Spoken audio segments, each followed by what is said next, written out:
When you don't go to Geico.com, car insurance can be hard. Like early 90s heavy metal hard. I'm yelling and screaming and I'm loud. Roar! Geico makes it easy. You can review and update your policy or report a claim on Geico.com or the Geico mobile app. Because shouldn't we all have a little less stress in our lives? I'm not even upset about anything! Welcome to the Daily Fantasy Basketball Podcast, brought to you by the No Halftime app. Use promo code BBALL100 to get up to a $100 deposit bonus to use in the app. You can find the No Halftime app on the Apple Store and on Amazon.com. I'm Kyle McKeown. Thank you for listening to the Daily Fantasy Basketball Podcast. You can find me on Twitter at RotoKyleNBA, and I'm joined tonight by Tyler Watts. You can find on Twitter at Wattsy4444. That's WATTSY 4444. I got that right, Tyler? You nailed it. Thanks, man. All right, we're going to sit and talk a little bit about the games for Wednesday, DFS slate for Wednesday, November 2nd. We're going to take a look at all 10 games. We're going to give you our picks at each of the positions. And as we see a fit or as we see an opportunity to, we will try to sprinkle in a little bit of the year-long conversation. But looking at this, we got 10 games. Some of the bigger over-unders is the Portland at Phoenix game. You got a 215.5 over-under. So there's going to be a lot of points scored there. You're probably going to be looking at potentially using, all the big names out of Portland, Phoenix, and then you're also going to want to make sure to check the injuries on that one because Devin Booker might be sitting out. The other big over/under is 213.5, and that's we talk about it every night. It's always Houston. Houston at New York. That's going to have some interesting plays to take a look at. Some blowout potentials. The Philadelphia 76ers at the Charlotte Hornets. Charlotte is favored by 12 points, so pretty big blowout potential there. And then the Lakers at Atlanta, pretty big blowout potential there. Atlanta is favored by 11 points. So take that into account. If you're, the possibility that in those big blowouts, some of the starters get rested and they throw out a bunch of garbage guys at the end of the game, so you end up not having the big minutes you were expecting out of the starters from guys like Atlanta or even Los Angeles. Second day of back-to-back. There's a slew of them there, Tyler. Why don't you give us a rundown on all the second day of back-to-backs we got? We got a ton of them tonight. We got the Blazers, Lakers, Memphis Grizzlies, the New York Knicks, Utah Jazz, New Orleans Pelicans, Detroit Pistons, Philadelphia 76ers, and the Houston Rockets are all playing the second night of a back-to-back. It's 9 teams playing the second night of a back-to-back, so you're not going to be able to avoid that, most likely. You're going to have somebody in your lineups that is playing on the second night of a back-to-back. Just make sure you're picking the right ones. And is there anybody playing on the first night of a back-to-back? We got 2 teams playing on the first night of a back-to-back, the Boston Celtics and the Oklahoma City Thunder. So they'll play Wednesday and Thursday. All right, that's kind of the lay of the land. Let's just get right into it. And, Tyler, why don't you kick us off? Who should we be looking at as far as our point guard picks for Wednesday night slate?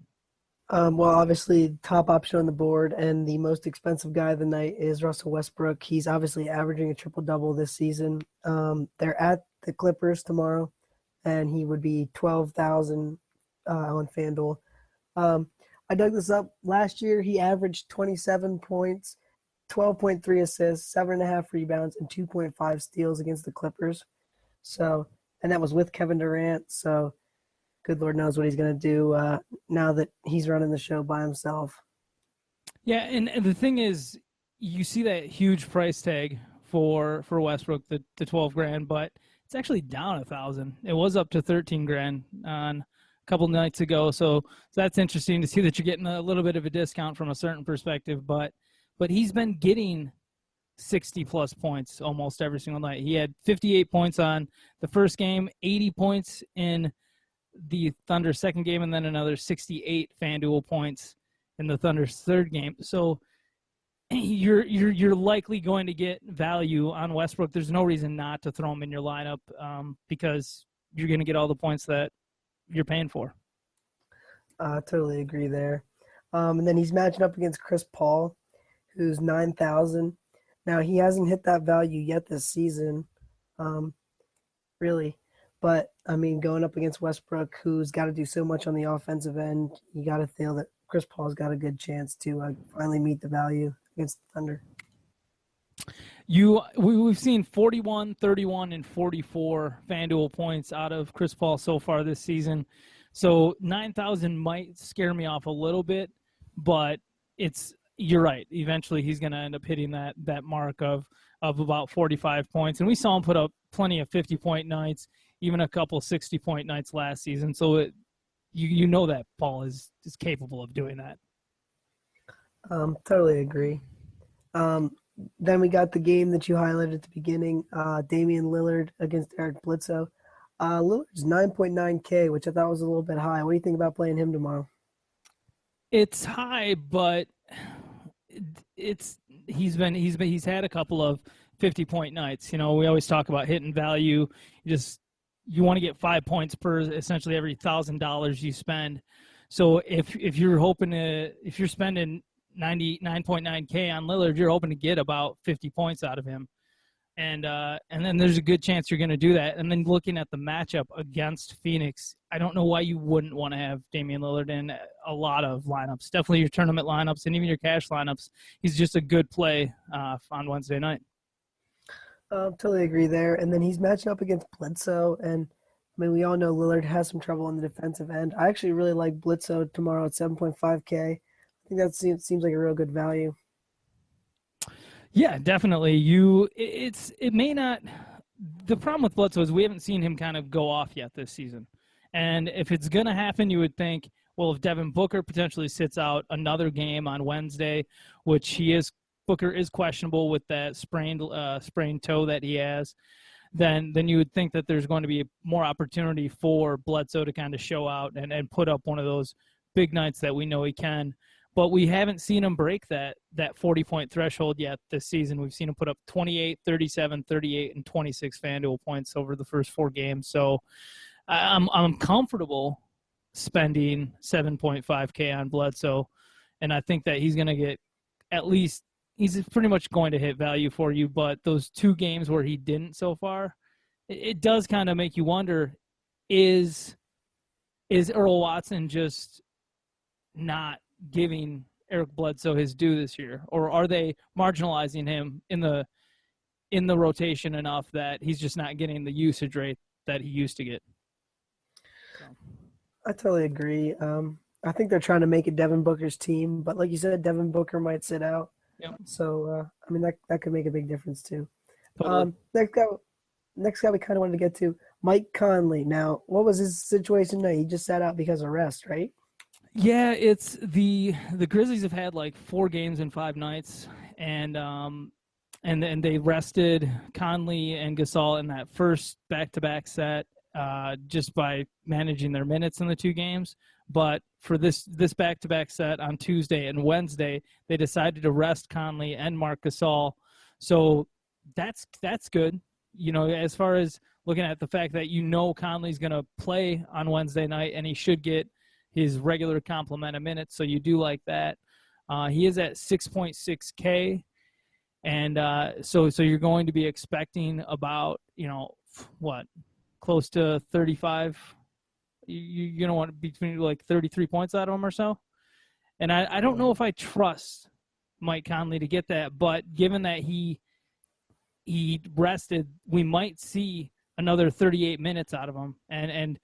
And on that second game of the back-to-back set, when Conley wasn't getting rested a few nights ago, he played 38 minutes. He put up 40 FanDuel points. So you could throw Conley into a tournament lineup and just hope that this is another one of those situations where Coach Fizdale is going to give him a buttload of minutes. And that's something that's kind of just – there's a lot of ambiguity about minutes right now because there are so many new coaches, whether you're talking about Kenny Atkinson – or talking about Fizdale with the Grizzlies. We don't know exactly what they're going to do on every night because we're still trying to figure out what the method is to their madness. The fact that Fizdale rested Conley and Gasol on Tuesday night, that was like shortly before the game tipped off. That was announced. So We're still trying to, we're still kind of figuring out all the quirks to all the new coaches. Oh yeah, I totally agree, and I've ran into some trouble with that so far this year, but I think it's slowly working out the kinks. So next guy. Well, and just Mike Conley, like this situation is something that we've already seen the back-to-back and how Fizdale has handled it. Now we're seeing it again, and Conley sat out on Tuesday, so there should be tons of minutes available to him. So yeah, I like that. Totally agree. Next guy, I just love this matchup tomorrow. Dennis Schroder, 6.5K. They're facing the Lakers. Lakers are on a second night of a back-to-back. The Lakers have been playing little to no defense. And, I mean, this guy needs 32.5 FanDuel points to get the value. And I think he's going to breeze past that tomorrow. What do you think about Schroeder? You like the matchup against the Lakers, except for the fact that the potential blowout, then maybe Schroeder doesn't get the minutes that you need for him to put up the kind of value that he should. But as far as defensively going up against the Lakers guards, yeah, you're not afraid of D'Angelo Russell or Lou Williams or anybody that they're going to throw at you. So I mean, from that perspective, I do think Schroeder's a good, probably better tournament play to just say like, okay, I'm putting him in. I like the potential for him to destroy the Lakers, but I don't know if I'd be putting him in my cash games. Totally agree with that. Next guy, we got Tim Frazier, 5.5K. He's facing the Grizzlies. He's had more than 40 FanDuel points in 3 of his 4 games this season. What do you think about the matchup with Memphis? It doesn't matter right now. The only team that caused a problem for Frazier was San Antonio, and he put up 18 FanDuel points against them. And then, as you pointed out, his other 3 games, he's put up 40 FanDuel points.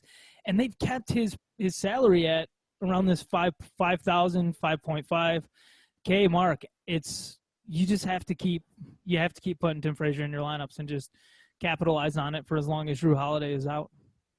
Totally agree. He's going to be a staple in my lineups tomorrow. Now number 8, this one's kind of a question mark. Both Isaiah Thomas and Avery Bradley are questionable tomorrow, and then you got Terry Rozier, 3.5K versus Chicago. I kind of only think you're going to want to play him if Thomas sits out. But, I mean, if Thomas sits out, that could be a boat ton of minutes for him. Yeah, Isaiah Thomas fell on his tailbone in the Celtics last game. And but I think he practiced on Monday. So I'm not super worried about Isaiah Thomas. Seems like he's going to be good to go. Marcus Smart is returning. So that's going to be something to take into account. But Avery Bradley, the issue there is that he did not participate in practice on Tuesday. And the reason for that was that he was dealing with some soreness in his shoulder, and they were going to have him go get checked out. We won't know until Wednesday morning exactly what the severity of Bradley's injury is. But the kind of the overriding feeling from all the reports was that it's not expected to be a big deal. But should have, I'm a little bit scared. I was getting excited about Avery Bradley. It had so many, he just had 8 3-pointers the other night, and I just hope he's not. I hope he's not injured. Like I don't want to recommend Terry Rozier for fear that we're like tipping the scales of fate. I totally agree with that. Bradley has been playing awesome too. So you just don't want to see a guy go down when he's playing so well. Exactly.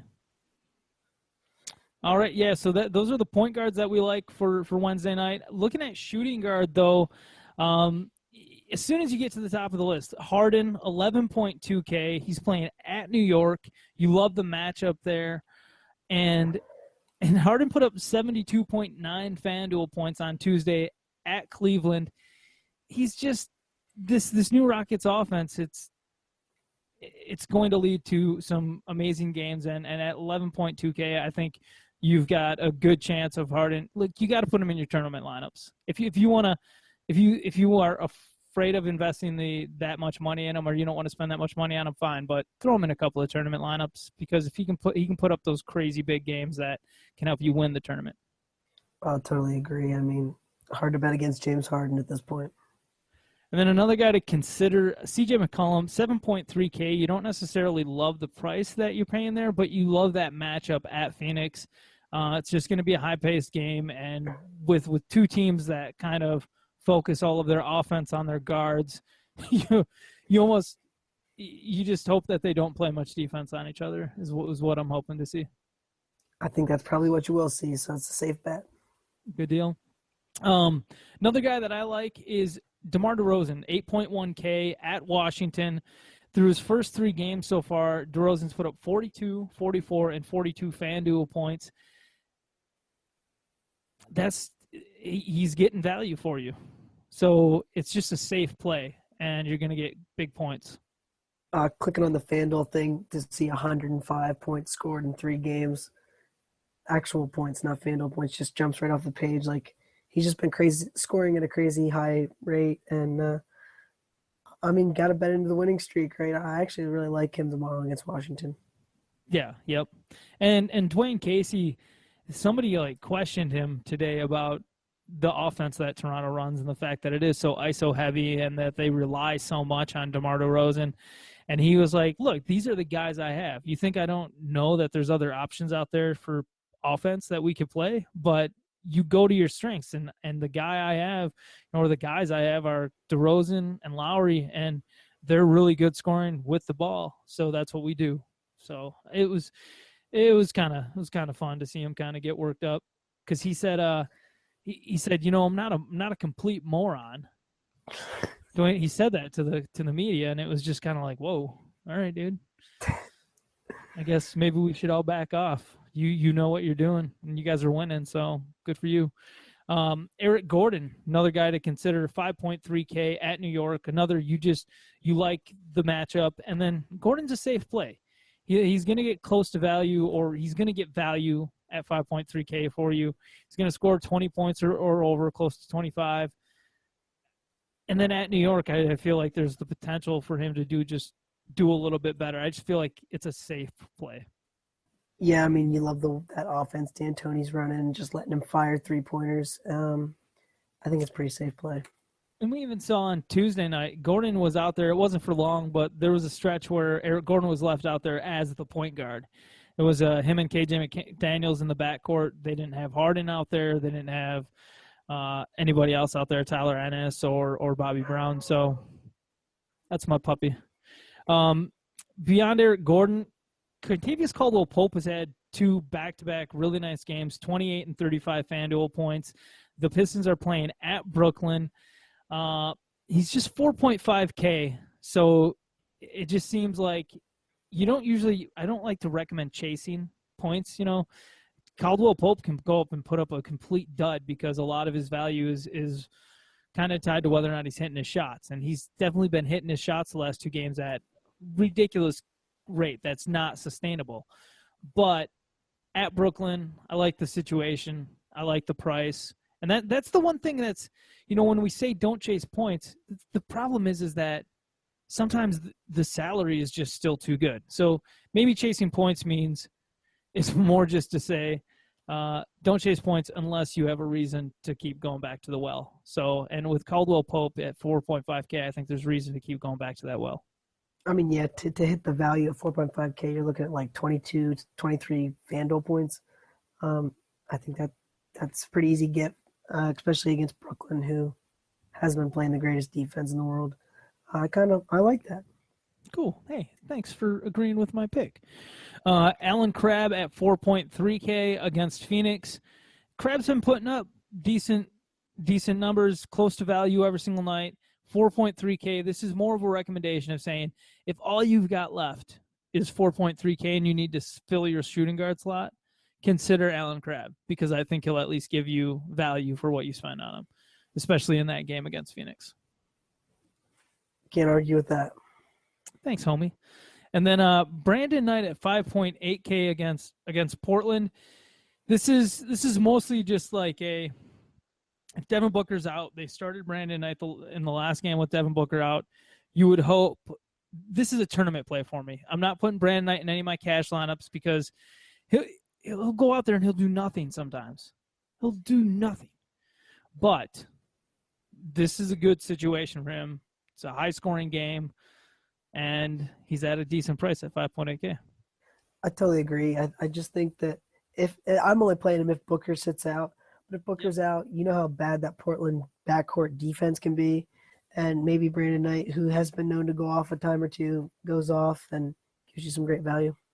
No, we didn't talk about Booker, but the fact that he's dealing with a sprained toe right now, even if – and he had played through that sprained toe through 2 games, which that makes me feel good because watching Booker, his shot was off.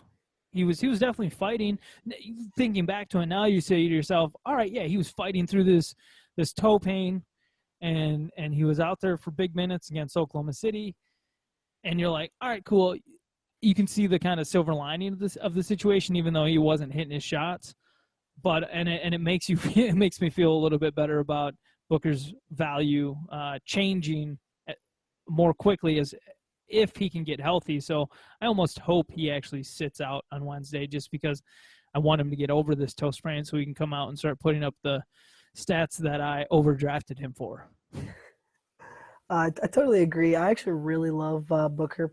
Guys who listen to the podcast last year will have known and heard my love for Booker, so I'm hoping he gets healthy and gets back to playing. What do you got for us at small forwards? What did you see there? Top play on the board is Carmelo Anthony, 7.5K against Houston.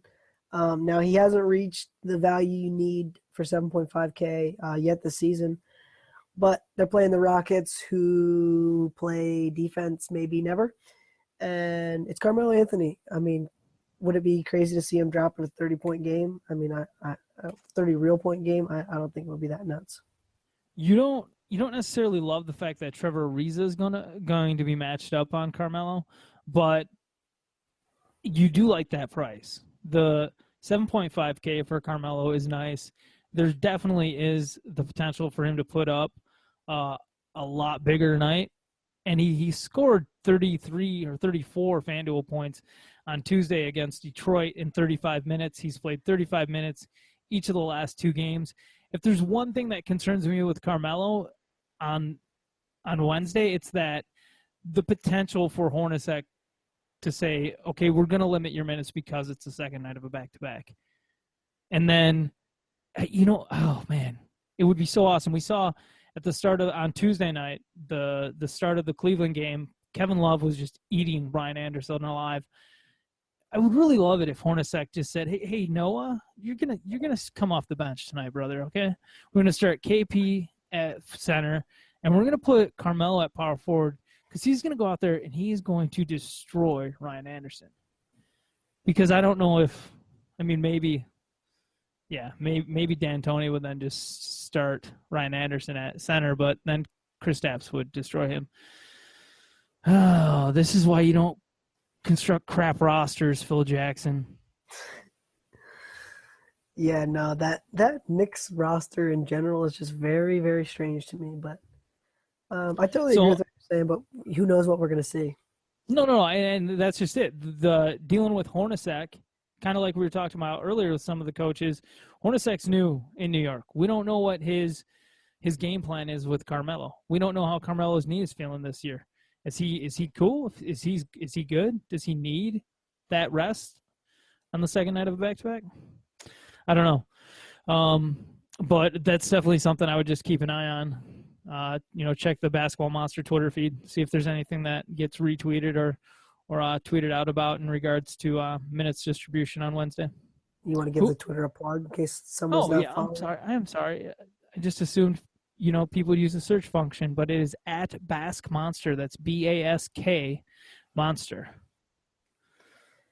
Who else we got at small forward? I'm sorry. It's all good. Next up, Jimmy Butler. Now, I'm interested to see what you think about Butler. He got 40.9 FanDuel points against Boston on opening night, so that's obviously a plus. But the last couple games, he's been down from that. So what are you thinking about Butler tomorrow? It's hard for me to put much faith in the in the Chicago system right now because I feel like we don't know. Hey, look, they're winning games, so that's cool. But I don't know exactly how it's going to break down every night, and I don't know how everything's going to kind of settle. I feel like there's a lot of sediment in the water there, and it's hard to see exactly what's going on. underneath. And so that uncertainty scares me away from Butler. But you're right. He did put up 41 points against Boston on opening night. And they also got a little chippy that night too. So he might come into it with a chip on his shoulder. The other thing to consider too is that the 28 and 31 FanDuel points that Jimmy Butler put up in the last two games, those were blowouts. He only played 26 and 27 minutes. So he's putting up great per minute stats right now. So yeah, you know what? You talked me into it. Ooh, you talked me into it. I can get behind some Jimmy Butler at Boston. I don't think he's my favorite play just because, but when you're looking at the lack of options there at small forward, as far as big money players go, you've got Jimmy Butler and you've got Carmelo. And then you've got guy like those are 7.9K and 7.5K for those two guys. And then the next highest priced guy is Jay Crowder at 6.1K. And then you're talking about TJ Warren at 5.5.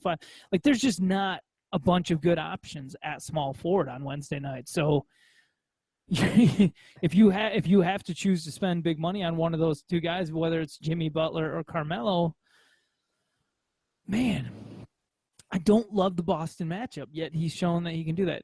I think I would go with Jimmy Butler over Carmelo. I do. This is definitely the worst position tomorrow, I would say. There's just not a lot of good options at small forward. And I could actually see a lot of people going for Butler and Anthony just because it's kind of a weak position. We're going to get to a guy who can save you a little bit, some guys who can save you a little bit of money, though, here in a second. So maybe you're going to want to go with them, too. We'll see.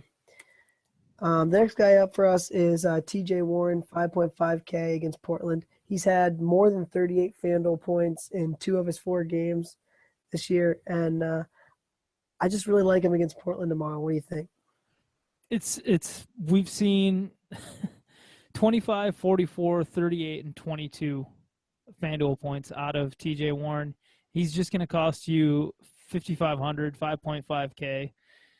There's no reason not to throw him into your lineup. I mean, it's going to be hard for me not to have TJ Warren in my lineup at small forward, like for every single lineup. Because we just talked about the fact that the two options who are the high price guys aren't necessarily the most like just strong guys. I don't know. They don't make you feel safe and secure. They don't make you feel like you're wrapped up in a blanket with them. I totally agree with that. I mean, they're both kind of guys you could see like, oh, maybe Porzingis has the big game for the Knicks and Carmelo kind of takes a back seat, or maybe Wade or Rondo has a crazy game for Chicago and Butler takes a back seat. You just don't feel like super secure that they're going to dominate the game.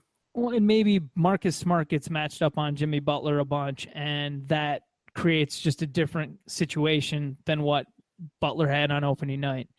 And then he doesn't score as much or gets left out of the offense or what have you. So there's different factors to take into consideration. If Avery Bradley is out, though, that is one more awesome defender who's not there to help stop all the different options on Chicago right now, because you do have to account for Dwayne Wade. It's not like whatever. I don't feel like I should have to say that, but anyways. What we were talking about? TJ Warren, we're done with that, right? He's just an obvious option for that Portland-Phoenix game. Totally agree. Next guy up, Robert Covington, 4.9K. Screw this guy. He's had one good game, one terrible game, and one sort of okay game for his price. I don't love him, but like we said, the options are slim pickings tomorrow as well forward. So what do you think about Covington tomorrow against Charlotte? All right, this is what I hate about Covington. It's the fact that he sucked on Tuesday night. He was 4.7K. You love the price that he had. Going up against Orlando, you don't like the matchup against Aaron Gordon, but you do like the fact that Jeremy Grant was traded from Philadelphia to the Oklahoma City Thunder on Tuesday. So with that trade going down, Jeremy Grant's kind of in limbo. Ersan Ilyasova, who was traded from the Thunder to Philadelphia, he's in limbo right now. There were extra minutes available to Robert Covington, yet he only played 28 minutes, and he put up 17 FanDuel points. He couldn't even hit value on a 4.7K salary. And he didn't score any points. This is 2 straight games where Robert Covington hasn't scored any points. Zero, nothing burger. How does that happen? Your most discernible skill set is to score the ball, shoot it. How do you get zeros? So yeah, I'm a little bit frustrated with Robert Covington. It's hard for me to see the silver lining with him, and it's and then he's getting matched up against Charlotte, who has. They're probably going to end up putting Michael Kidd-Gilchrist on him, and that's just not going to be fun either. Totally agree there. Guy I do kind of like 4.3K tomorrow. James Ennis for Memphis. They're at home against the Pelicans. I just think that this guy's going to get big minutes, and at the 4.3 salary, he doesn't really need to get you that many points. He's gotten 24, 21, and 23 in 3 out of his 4 games, and then he'll have just 11.8 in the last game, which is obviously something you don't want to see. What do you think about playing James Ennis tomorrow? The big concern for me is, why did he only play 20 minutes on Tuesday night against Minnesota? Was it because it was a blowout, or was it because so Tony Allen was back. Did Tony Allen actually play in that game? I feel bad for not knowing that as we record. But so Tony Allen was back, and Tony Allen played 19 minutes off the bench.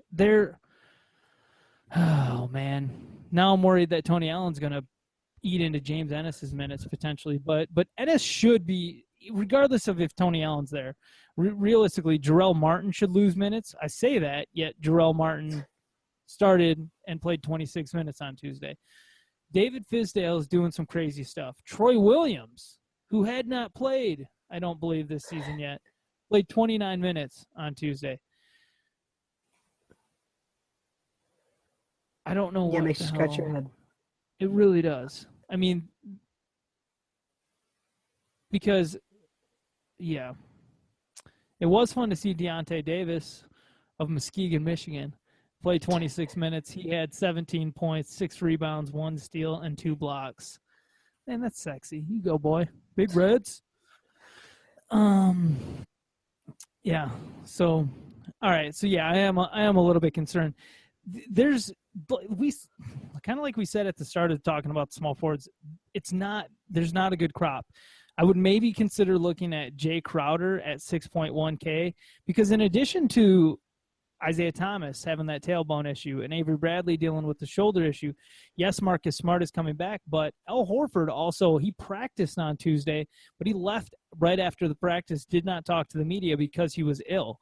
If Horford gets sicker over the course of, Tuesday night and into Wednesday, maybe Horford sits out too.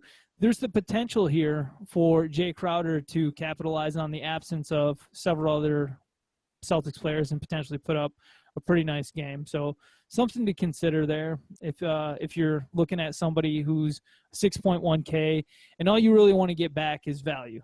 And I think it's reasonable to expect Jay Crowder to put up about 30 points. Totally agree. And I mean, just looking at the other options, I mean, I could see Crowder being someone you throw in your lineup just because you're looking around and going, I don't really like much else here. Totally. Biscuits. Yeah, that's about it. Who else? Is there anybody else at small forward we're looking at? No? Not really. No. Not really. All right. What about at power forward? What are we looking at there? Power forward, big gun on the board. You got Anthony Davis, 10.7K at Memphis. What do you think about Davis tomorrow? It's hard not to put him in lineups right now. You at least, it's fine if you think, okay, I'm going to be contrarian or I'm going to go away from Davis because he's owned in 70% of lineups on Tuesday. But he's just playing too well. it's worth the buy. 10.7K. So what? He has to get 55 points. Well, 55 points on FanDuel. We've seen Anthony Davis put up 95, 77, and 67 in 3 of his 4 games. He put up 29 FanDuel points against San Antonio, which we've had this kind of theme going on when we talk about guys when they have their bad games. It's usually against a really good team, and a lot of times it's been against San Antonio this year. So yeah, Anthony Davis, he's a no-brainer to put into any of your lineups on Wednesday. I totally agree there. Next guy up, Blake Griffin, 9.1K against Oklahoma City. I just think Blake could have a real good game against Oklahoma City tomorrow. What do you think about Blake Griffin? 9.1K. That's expensive. So you're talking you got to get 45 FanDuel points out of him, essentially. And we've seen through his first 3 games 53, 31, and 38. So I don't know if I want to spend the price on him with that. And then who do they put on him on defense? Is it because Steven Adams kind of scares me a little bit, but then they'll probably have Steven Adams, of course, guarding DeAndre. I like the matchup. I don't know if I'm completely sold on the price because if I was going to put Blake Griffin in, maybe I'd throw him in like a tournament lineup and just kind of expect that Clippers and an OKC game is going to end up being just crazy because of the Russell Westbrook factor. I kind of totally agree. I mean, when you got Davis, you got Harden, you got Westbrook, if you're going to pick one of them, it's going to be hard to get another 9.1K type of guy. And if you do have big money, you might want to just go for another one of them. So, I mean, I could see how it could be hard to make Blake fit into the lineup, even though it seems like a good matchup for him tomorrow. Well, it's just I would rather spend the extra $1,600 and put Anthony Davis into my lineup. Or you could, if you want to go a little bit, you can go cheaper and get Paul Millsap at 8.4K, and he's actually been getting close to his value. He's been put 45, 20, 28, and 45 again. So, yeah. I think maybe the safer play might be Paul Millsap, because the only game that Paul Millsap has really sucked is against Philadelphia when they blew him out.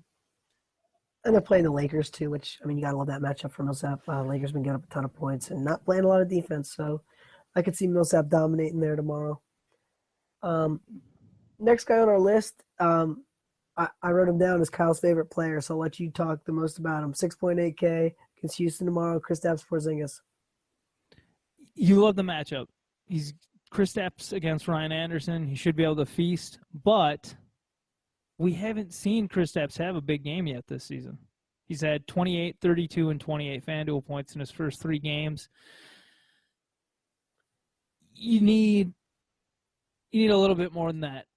Not much more, just a little bit more. But we've also seen Kristaps play a pretty good amount of minutes, 32, 36, and then 30 minutes on against Detroit on Tuesday. Sorry about that.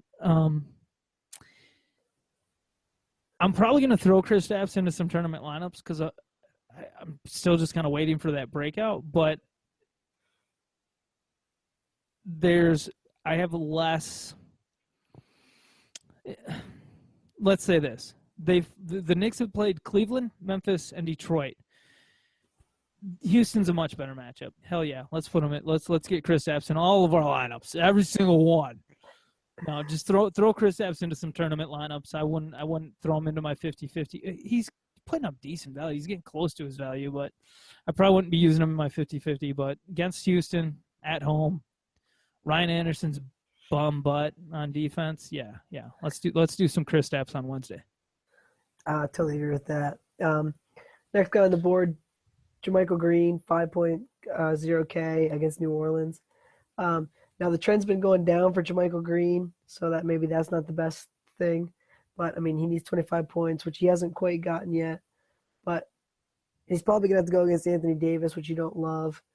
But I think that, he's a cheap option when there's not a lot of cheap options at power forward tomorrow. Yeah, no, he's in a good spot. JaMychal Green, starting at power forward. But it's kind of like you said. He hasn't hit that. He hasn't hit that value yet. So.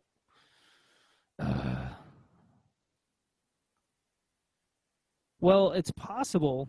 The Pelicans started Anthony Davis at center on Tuesday. They started Dante Cunningham instead of Omer Asik.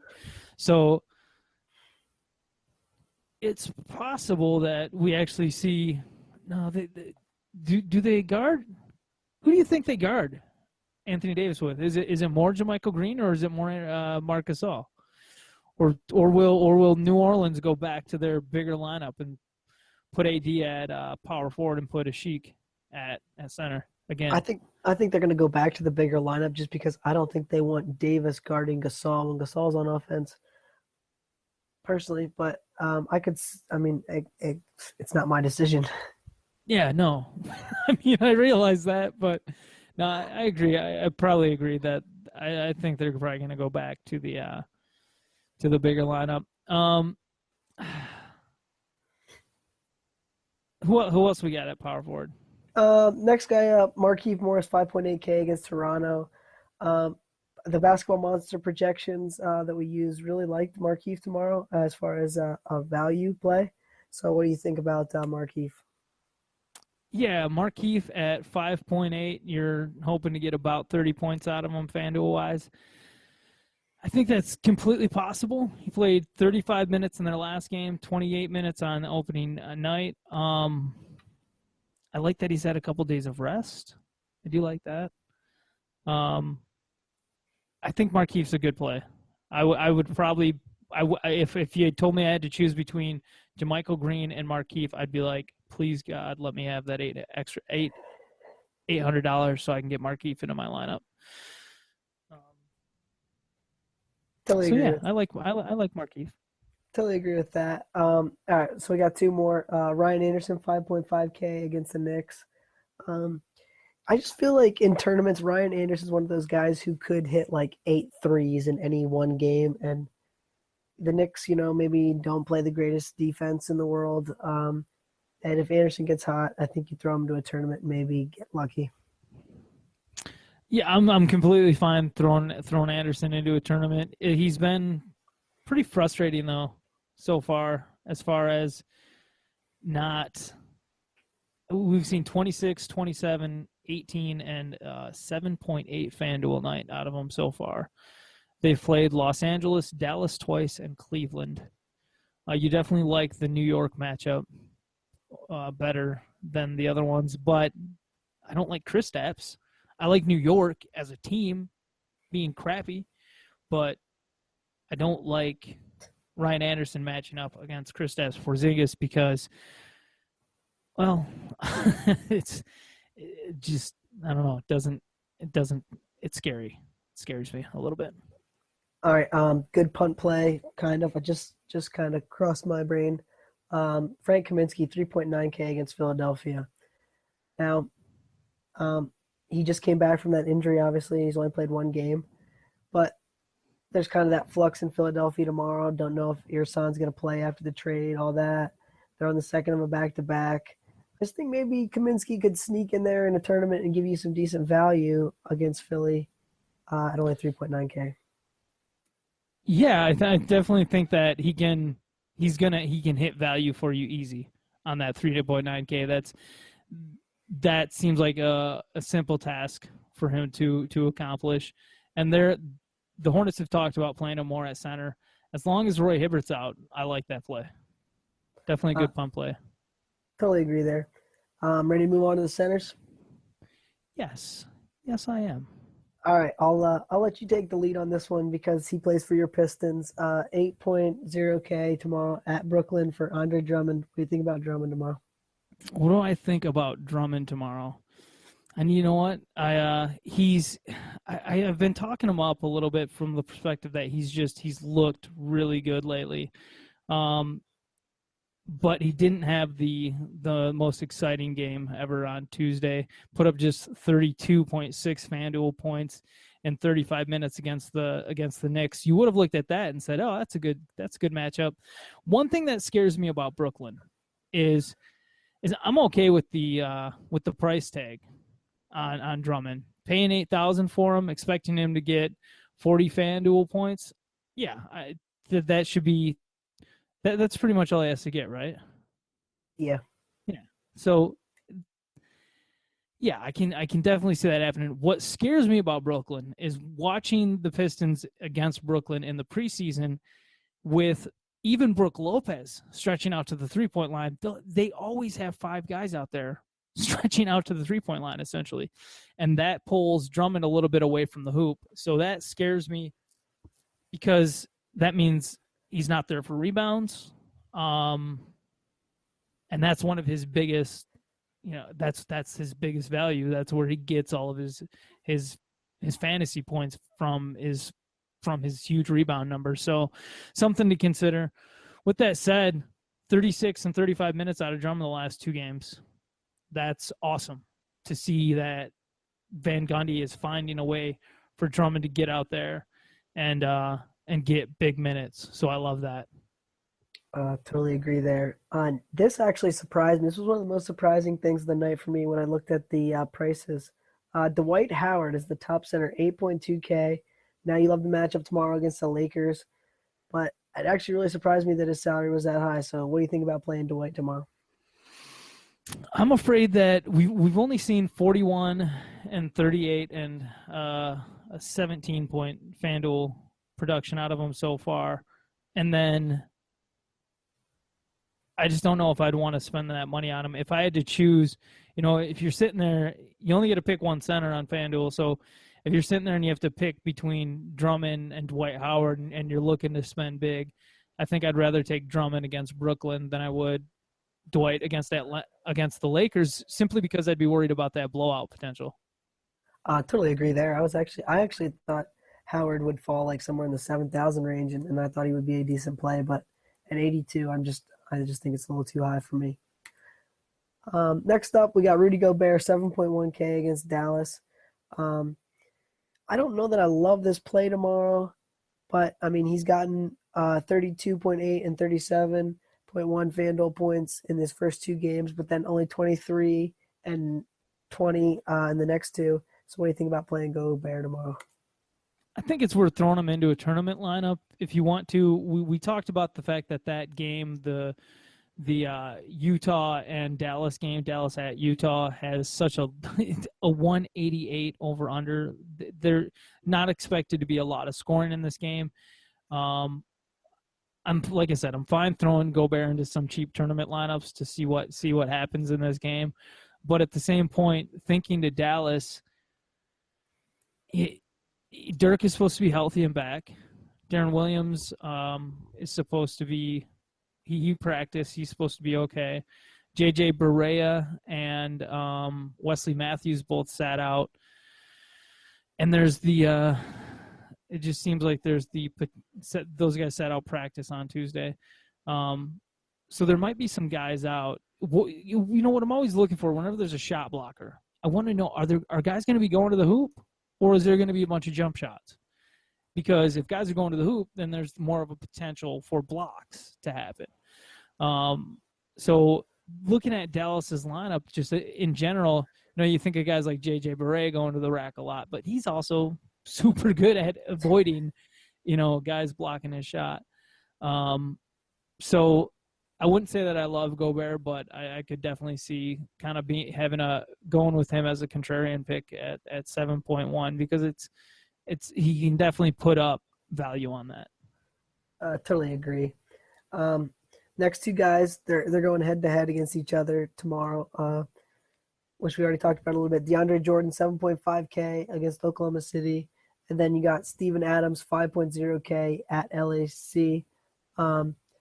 I was just kind of wondering which guy you'd rather have. Would you rather have Steven Adams or DeAndre Jordan tomorrow?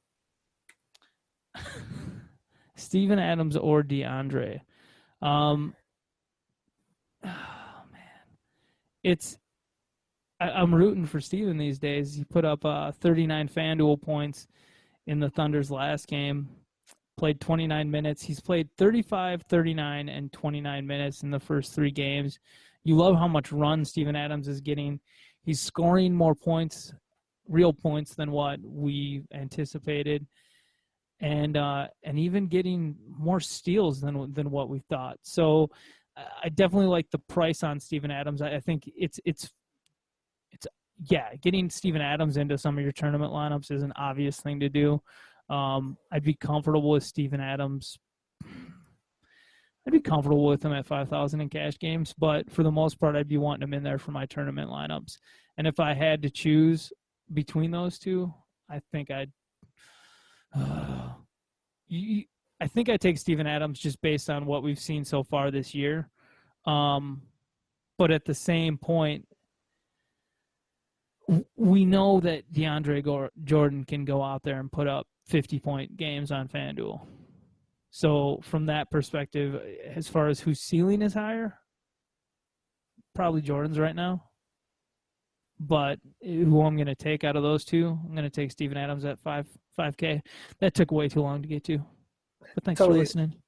Totally agree with all that. I've actually been really surprised about how many shots, just like offensive possessions and usage that Steven Adams has gotten so far this season.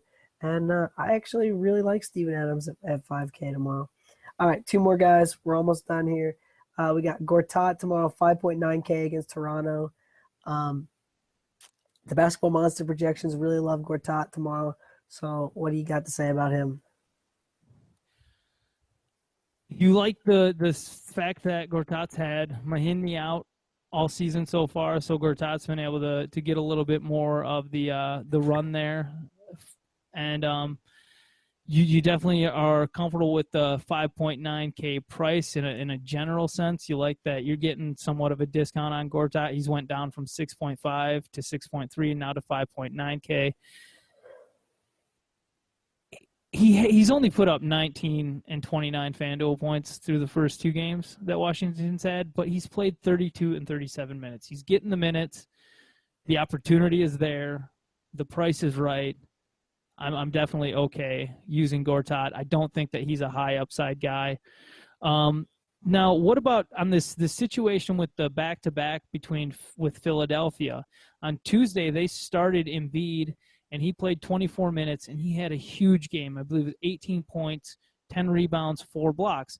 But on Wednesday, the Sixers are going to rest Embiid, and they're going to put Okafor into the starting lineup. And Okafor, they said like 2 days ago on Monday, or they said on Monday that Okafor was going to play 24-minute limit on Wednesday. And then on Tuesday, Coach Brett Brown from the Sixers said that Okafor was only going to play 20 minutes on Wednesday. Now, Jahlil Okafor is a $5,000 player. We saw Embiid put up a huge night on Wednesday, but Okafor is not the same player. Are you willing to take a risk on Okafor at 5,000 that he's actually going to get 25 FanDuel points? I don't know if that's going to happen. So I guess talking about Okafor in this whole situation is more or less just like just because Embiid blew up on Tuesday, don't look for Okafor to do the same. That's not going to happen. Well, and I think that's a mistake that some people are going to make is Embiid is real cheap at 4.8K. And I think I want to just get the point out there that he's not going to play. And so don't be looking to pick him. I mean, if you're filling out your lineup tonight, like right now I'm looking at FanDuel and they're not even saying that he's out tomorrow, but they've already said he's not going to play. So do not put Embiid in your lineup, because if you put Embiid in your lineup and you don't check it between now and then, you're getting a 0. Holla. But Embiid played just 24 minutes, and I'm sorry, I'm getting the stats on it right now. But I believe he put up 38 FanDuel points. Like, that's insanity. 24 minutes? 38.5 FanDuel points tonight. That is 100% factually correct. And he was a 4.5K salary. So I can't wait. I can't wait for him to not have a minutes limit, because what kind of stats is Embiid going to put up? Oh, man. He seems like he's going to be crazy good when he can get the training wheels taken off, so to speak. Well, he had 3 assists on Tuesday night too, so that's super exciting. Oh man, he'd only had 1 assist in the first 2 games. Yeah, sorry, I'm just sitting here drooling into my microphone about Embiid. What about this situation with Oklahoma City and Philadelphia though? Jeremy Grant traded from Philadelphia to Oklahoma City. Ersan Ilyasova goes from the Thunder to the Sixers. Dario Saric had kind of been struggling a little bit, but he had a good game. He had a really good game on Tuesday. He played 31 minutes, put up 21 points, 3 rebounds, 1 assist, 1 steal, shot 60% from the field, took 15 field goal attempts, put up 25 FanDuel points, had just a 3.9K salary. Saric at power forward. Saric might be a decent play at power forward, value-wise, on Wednesday, but especially if Ersan Ilyasova isn't there yet. And Brett Brown said that all cards are on the table or everything is on the table as far as whether or not Ilyasova might start or come off the bench. I think this might have been a kick in the butt for Saric. Like finally having somebody on the team who could threaten to take his power forward spot, because with Ben Simmons out, there's no threat. With Nerlens Noel out, there's no real threat. With that said, the Sixers, Brett Brown did say the Sixers had contemplated or talked about the possibility of saying, you know what, we're just gonna rest. We're gonna play Jahlil Okafor and Joel Embiid together on Tuesday. They thought about doing that, just starting those 2 guys together. And then I don't know if they would just manage the minutes over the back-to-back or if they both wouldn't play on the second night of the back-to-back or what. But the fact that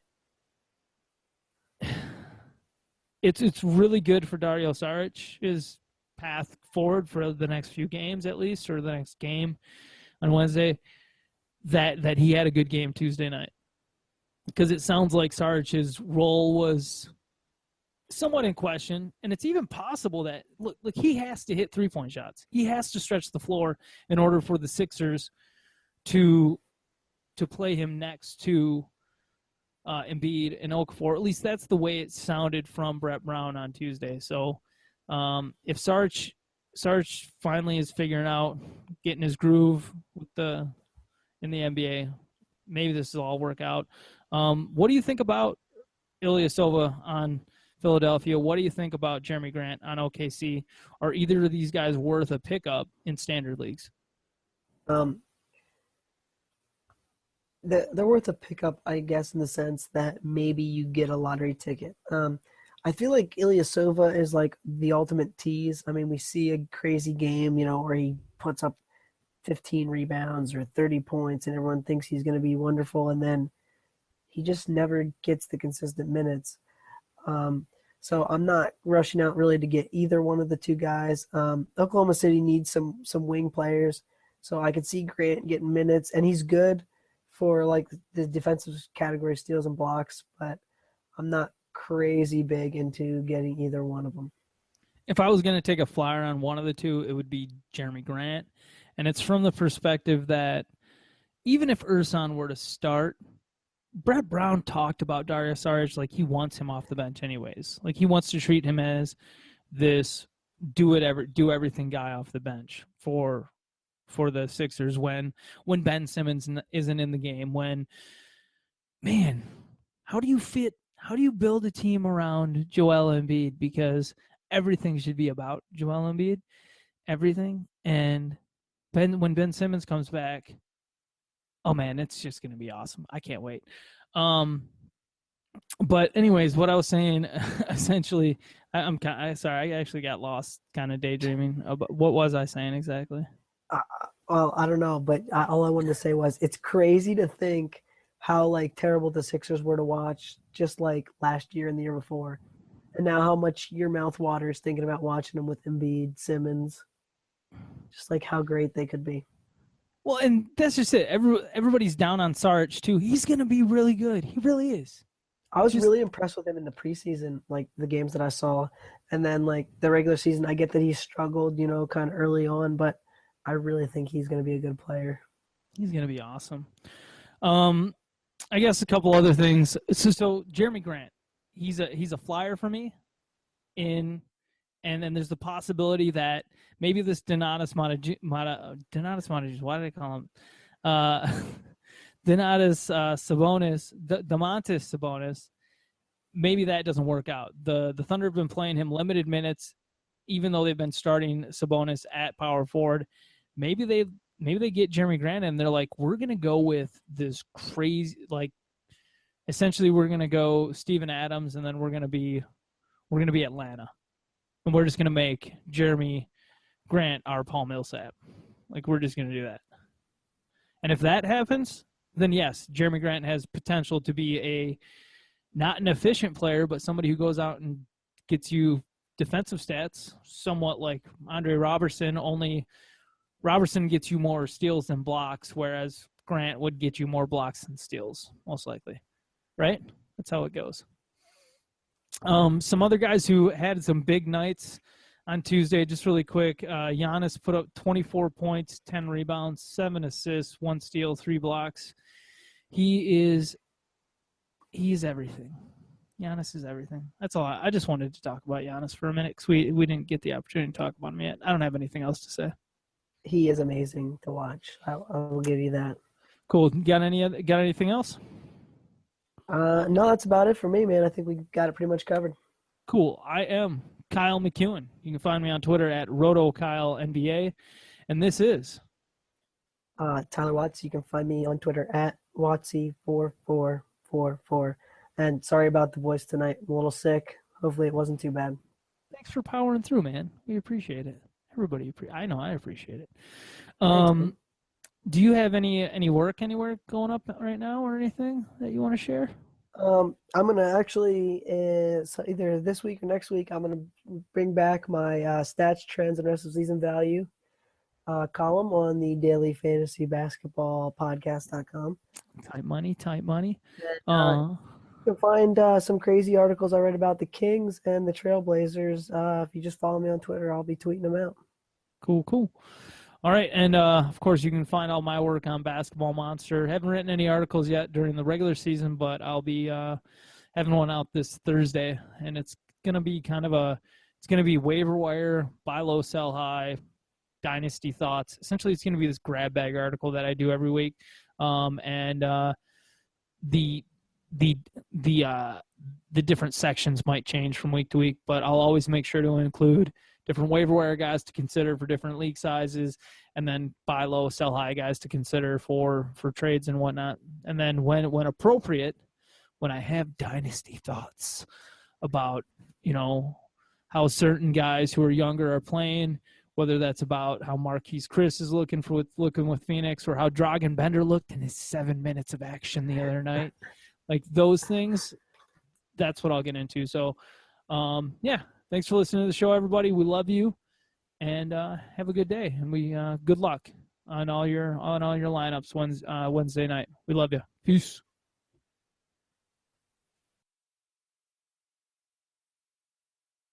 When you don't go to Geico.com, car insurance can seem intense, like breakup R&B intense. I thought you said you loved the sweater that I got you. If you didn't, you could have told me. Geico makes it easy. Just go to Geico.com anytime to update or check your policy without all the extra drama. I even had a gift